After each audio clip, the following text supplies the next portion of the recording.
This is Cole Burtch, and you're listening to Off the Ice.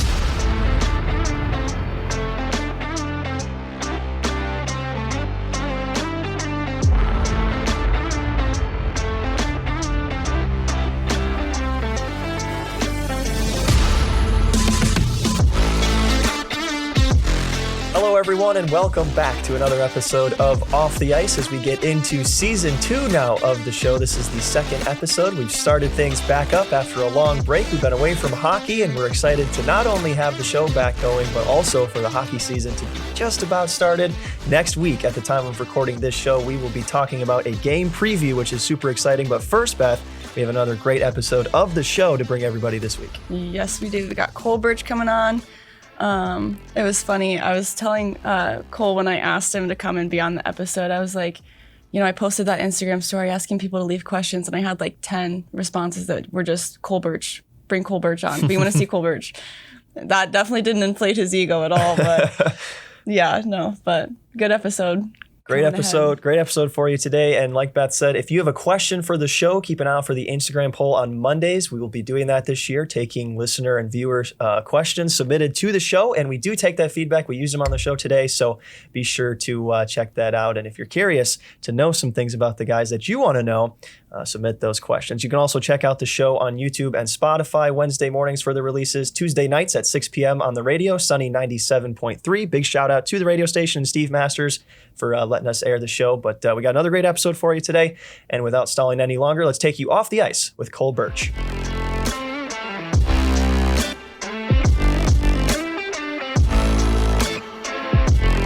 Hello, everyone, and welcome back to another episode of Off the Ice, Season 2, Episode 2 here as we're getting ready to welcome on Cole Burtch to the show. And Cole, thanks so much for being here with us on Episode 2. Yeah, thanks for having me. So for you, a little bit of a unique story as well in that you're transferring to Ferris State. And we always start these shows by talking a little bit about hockey. So just kind of give us your collegiate hockey experience so far with Western Michigan and maybe what brought you here to Ferris. Yeah, no, I mean, Western was good. Like you said, I was there for my first 2 years. I was very fortunate to be a part of two very good teams both those years. And we went on some pretty good runs, and it was good to be a part of both those teams and develop as a hockey player through those 2 years. But at the same time, that's that I kind of like to put that good and unfortunate times in the past. But I'm very happy to be here at Ferris, and just can't wait to get going. So you played junior hockey with Travis Shouty a little bit, right? I did, yeah. Is that sort of how the connection to Ferris was made, or did you have your eyes on Ferris even regardless of Shouty being here? Yeah, no, it was definitely a mix of both. I was as I went in the portal, Shouts kind of reached out to me, and we were, talking about Ferris and kind of thing, and he just kind of, broke it down, and I came here the end of the year last year, and he showed me around and kind of showed me around and gave me the gist of where everything is and what kind of goes on around here. But yeah, I mean, I always had a strong connection towards Ferris. I just thought that, here was a good spot for me and another good spot to keep on developing and get some good opportunity. So last hockey question for you. I want to talk to you about being on some of those Western teams that were really successful over the past couple of years. Of course, the Broncos have been ranked in the top. I think they were as high as maybe 8 or 9 when you were there. I mean, ranked pretty high for some very good seasons. What went into that sort of success for the Broncos program, and how can you take some of those things you learned and bring them here to Ferris? Yeah, I mean, it's just a lot of hard work and compete. I mean, every day, at practice and stuff like that, when they say practice like you play, that was a true statement there at Western. Every day was a game, and if you wanted to, get better and make that lineup, then you had to show up. It was a very structured and tough team to be consistent in the lineup type thing. But like I said, those 2 years, I thought I learned a lot, and I think I was able to bring a lot of that over here to Ferris. Awesome. Well, we can't wait to see what happens when everybody gets out on the ice, but for sure some of these transfers, freshmen, since we have so many new guys, it's going to be awesome to see how everybody mixes together. But we'll go ahead and stop the hockey talk for now. Let's move into some other questions for you. And I don't know if Beth told you already, but there were a lot of people who were requesting to see you on the show because they have some specific questions. So Beth, I don't know if you want to start with some of the viewer submitted questions or if you got some tough ones for them to start, but go ahead. I feel like we got to save some of those for the end. We were kind of talking about that before we came on here. Sure. So he knows they're coming, but if you have a question for the show, by the way, keep an eye out for Beth's Instagram posts on Mondays, the day before we record, and you can ask the next guest on the show a question. Yes, make sure to leave those. Well, I feel like a good starting point away from hockey talk, again, being a transfer, not like our fans, our followers, they don't really know a whole lot about you. So go ahead and just give us a background about you. Like, where'd you grow up? What did that look like? Yeah, so I mean, I'm from Markham, Ontario, Canada. Obviously started growing up playing hockey since I was 2, 3. It's kind of just ran, throughout my family. My dad played in the OHL and that type of stuff back then. So he kind of, paved the way for me growing up. And my brother also played hockey at a very high level. So it was kind of just both of them. Kind of just, I was always watching my brother and my dad teaching me the game and that type of stuff. But I mean, it's just, I guess one of those classic hockey player stories. But it was just young age and kind of just kept going from there. When did you first come to the United States? That would have been the COVID year, 2020. I was drafted to Youngstown. So I played 2 years in the USHL. So I was there in Ohio and Cedar Rapids, Iowa. So you had not been to the U.S. before COVID hit, which was when you first came. So I'm sure that was a little bit of an interesting transition, right? Yeah, well, yeah, for sure. Especially doing the whole billet situation for the first time. So that was pretty cool. How did that work during COVID? I mean, did they have restrictions on stuff that you could do in terms of living with different family, or was it pretty much the same for you guys? Yeah, I don't know. I mean, at the start of the year, they did that whole kind of little protocol thing, whereas if you had your certain shots, you can only hang out with certain players and that kind of stuff. But no, it was kind of just do whatever, I guess. Gotcha. Yeah. That's interesting because Muth was telling us when he was on the podcast last year that during COVID he was in Des Moines, Iowa, and ended up getting a whole place to himself for a year there. Really? Yeah. Yeah. I mean, I'm sure some teams are probably different. Yeah. But yeah, when I was in Youngstown, it was just, which was nice at the same time, but it was, especially the first year guy there. But it was kind of just open, do whatever you want kind of thing. That was probably a little easier for the transition between countries, considering you'd never been here before. Right, exactly. To have life be yeah. mostly normal. All right, good. What else you got, Beth? You want to throw them a classic hard one? Oh, you want hard already? Yeah. Let's get a tough one in early, and then we can ease them through the rest. All right. What's one thing outside of hockey that you're passionate about? I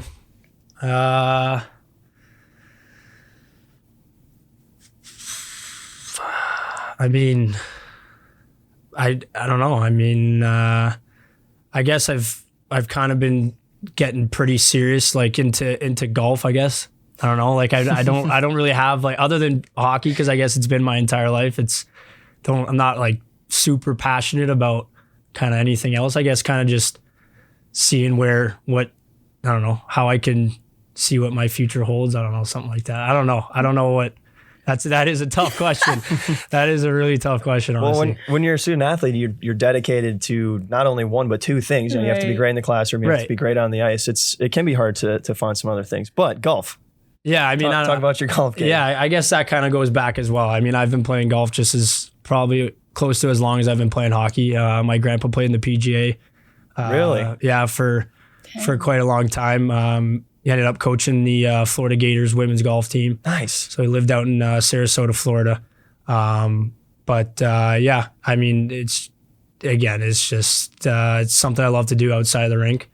So I mean, it's kind of just really passionate wise, I guess, just kind of seeing what my actual handicap's like and getting a little more serious and that kind of stuff. But I guess that is a tough question, but I guess that's what I would go with. I feel like that's a valid answer. How would you rate your golf game? I mean, good. Good, I guess. Yeah. I'd say, I guess obviously golf is a pretty hard sport to be consistent at. And it's definitely a mental game, that's for sure. I've broken a couple clubs, throwing them and whatnot. So, but yeah, I'd say good. I'd say a little more on the consistent side than the non-consistent side, I guess. Nice. Yeah, that's good. How did you do in the team golf outing? We had a good group. Who did you golf with? It was obviously myself. Oh my God, who else is in my group? Sorry, It was boys. a long time ago. Yeah, it was a long time ago. I think your group was in front of ours. I'm trying to remember. I don't know. Oh, boys are gonna hate me for this one. You guys did well though, right? Yeah, we finished third. There was okay, one that's group right. who finished. The first team finished -10. Second was -9, and we were -8. Okay. So we had a good group, but yeah, drawing a blank on who was in my group right now. Well, it doesn't really matter too much, other than that people need to know you had a good group. And Yes, you we definitely did. carried the group, right? That's why you can't remember who was in there. Yeah, no, we had a lot of guys carried their weight around the green and off the tee box and approach shots. So everybody did well. Okay, good.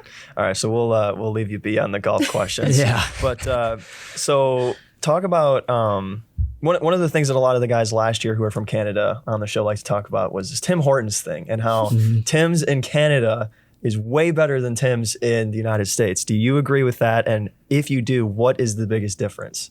I do agree. I mean, I just think maybe it's because in Canada they care a little more because it's their, I don't know. It's their thing, right? Their thing, right? It's their place that, people like to go to for, morning coffee or whatever just before, they go to the rink or something. Sure. So, yeah, I mean, it's just like as a specific choice on the menu that I guess I would say would be the bacon and egg farmer's wrap, where I guess as if I was to critique them both, to be the one in Canada, they put the chipotle sauce in there and it's just, they toast it a bit and it's a little like, I don't know, more sharp, but here it's just kind of, they don't put the chipotle sauce in and it's not as sharp as the one it is in Canada. So yeah, I'd say there's a difference as being a Canadian. A little more flair, It's the small things. Right. Yeah. It's the small things. Right. It's they got all the same thing, but it's just the little things that make it that much better, So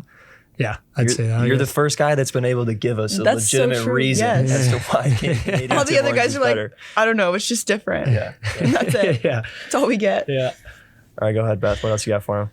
All right. So last week we talked with Noah West, obviously, but we talked about how him and Dirks have kind of become this old man duo. Right. So is there any players on the team that you've meshed well with since you've gotten here? Like any guys that you're closer with or kind of just... Yeah. I mean, I would say, I guess I would say my roommates, I guess, because I'm around them, majority of the day. Who are your roommates? Nico DeVita and Gavin Best and Jacob Adal.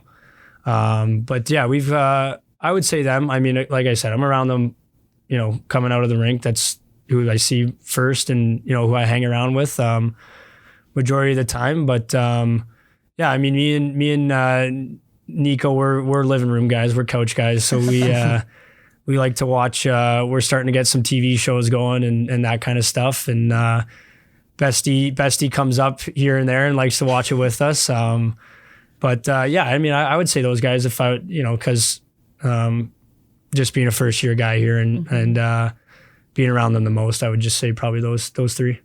What do you usually throw on the TV?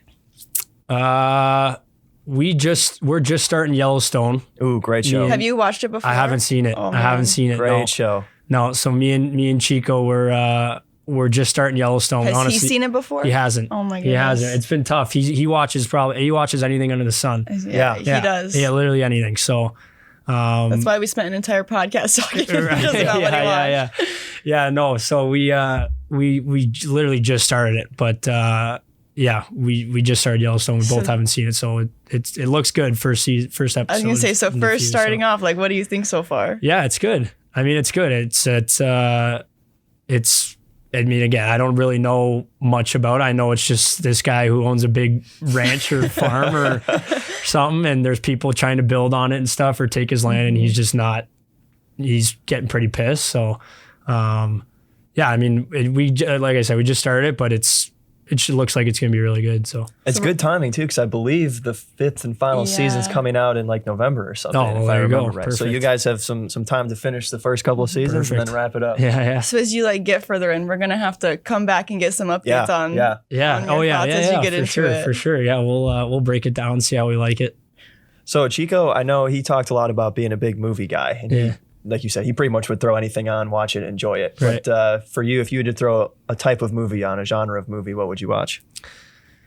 I love the comedy movies. Okay. I'm a big Adam Sandler guy. Love all the Adam Sandler movies, action movies, kind of just anything in those genres, I guess. Like the war movies or just anything like that. Kind of keeps you on the edge of your seat. But yeah, I'd say probably top 2 genres. I would say comedy and action. What's your favorite movie of all time? Ooh. Or like a movie that you will never get tired of watching. You could watch it every single day and not get tired of it. Yeah, I can name off a few. I would probably do Happy Gilmore. Classic. It's top one up there for me. Miracle's always a good one. That's a really good one. And I'd probably say like I'll bring in an action one there, I guess, like American Sniper or something like that. Such a good one. Yeah. Those are probably to get both genres in there, like I said, it'd probably be those 3. Mm-hmm. So if you're gonna go action movie, like one of the war movies, would you choose one that's based on a true story? Yeah. You know, like American Sniper, Lone Survivor, those types? Okay. Yeah. All right. Yeah. For sure. Yeah. I mean, yeah, anyone, but if I was to pick between one that's happened in past times or that kind of thing, like you said, based on a true story, yeah, I'd probably do based on a true story one. Yeah. Those movies are so good. Have you read the books? No, I'm not a big reader. I don't read. So I'm not a huge reader either, but if you like those movies, American Sniper, Lone Survivor, if you're ever seriously considering picking up a book, check them out. Yeah, I don't know. It's a good suggestion. Okay. All right. All the bus rides. Right. So Beth, let's go ahead and get some viewer submitted questions. All right. Let's ask those now. So we got a lot this week. I'm only going to ask a few, but I told Burtchie we'll go like rapid fire style. So you don't have to like give really super long or in-depth answers. All right. All right, first one. What's your favorite road trip and what music do you listen to? Road trip, kind of just anywhere. Yeah.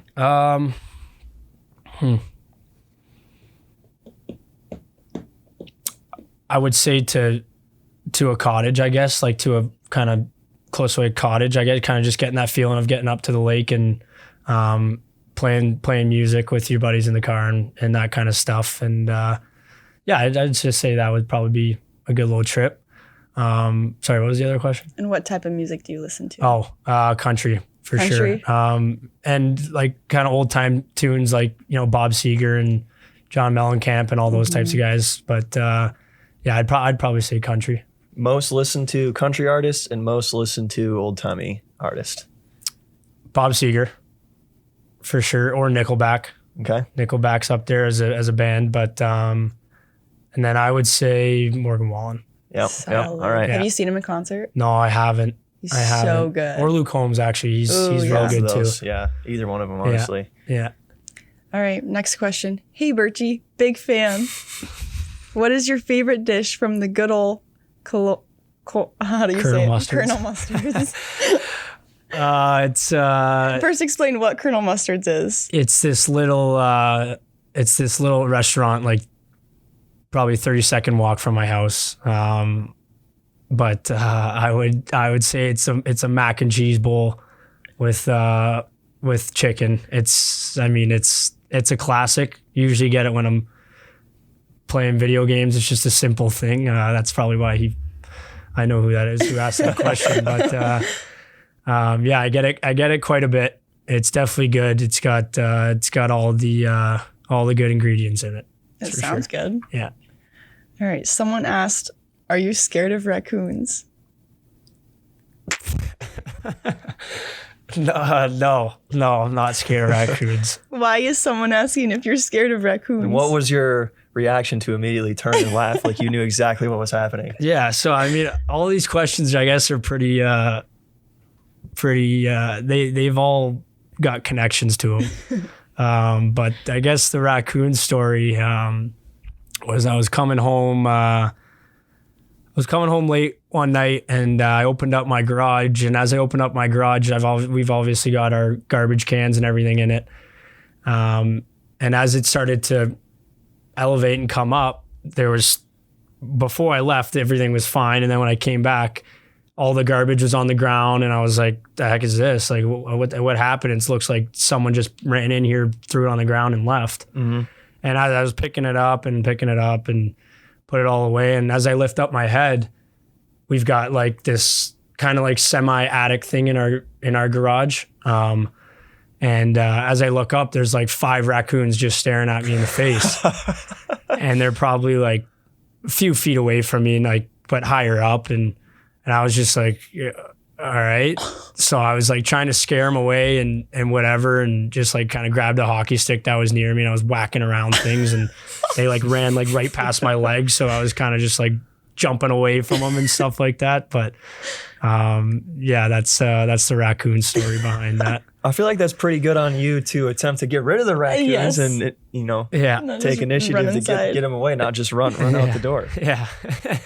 Yeah, no, my brother ended up coming in and helped me out too. So yeah, there was quite a few of them though. So that's hilarious. Yeah. All right, Beth, let's get in one more question from the viewers.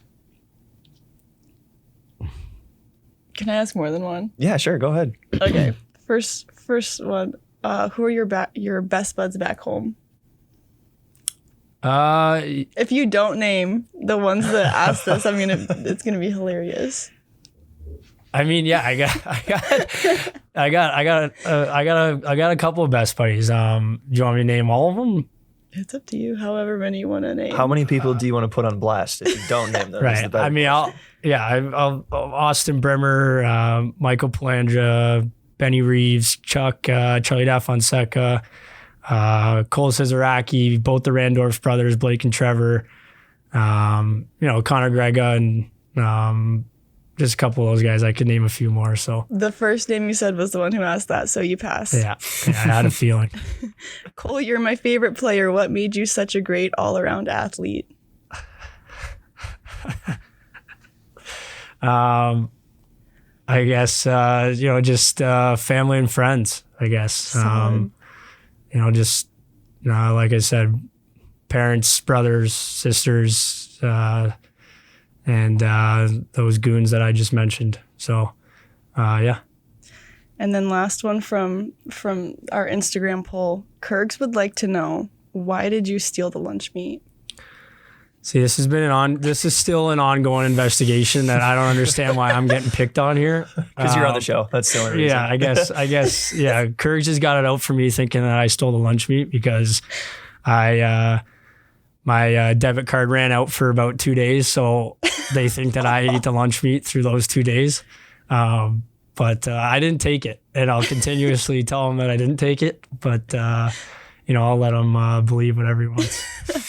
Let him believe whatever he wants. Yeah. There you go. You're not going to throw the blame on him, though, huh? You're just going to tell him he can. Yeah, see, that's the thing, though. Guys point fingers, but he doesn't, sometimes he doesn't take responsibility. So who knows over there? All right. Before we start a war, we better wrap it up first. But before we let you go, last question I always like to ask everyone that comes on the show. I know you've only been here for a little bit of time, but what has it meant so far for you to be a Bulldog? Yeah, I mean, it's been amazing. I mean, it's been very welcoming ever since I stepped foot here on campus and in that locker room. It's takes a lot to be a Bulldog. This team goes very far back and has a very very good past, and I'm just looking to be as much help in making this team successful. Awesome. Well, Cole, thanks so much for being on the show with us today. We had a great time. Yeah, I appreciate it. Thanks for having me. Thanks everyone for listening. We'll be back next week with more Off the Ice.